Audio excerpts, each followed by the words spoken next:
To warm up, squat, twist and bring elbow and knee together. The faster you go, the lower you squat, the harder it gets. Chest against the wall allows for a neutral and hollow body position. Shoulders are active, the glutes and legs together and the toes pointed.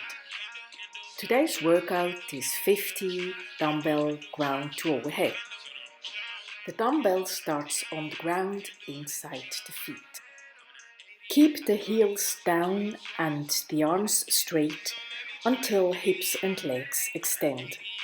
The hips extend rapidly, the shoulders shrug, followed by a pull under with the arm. If regular sit-ups get too easy, try them with a dumbbell, as close to your chest as possible. And lie on your back with neutral spine.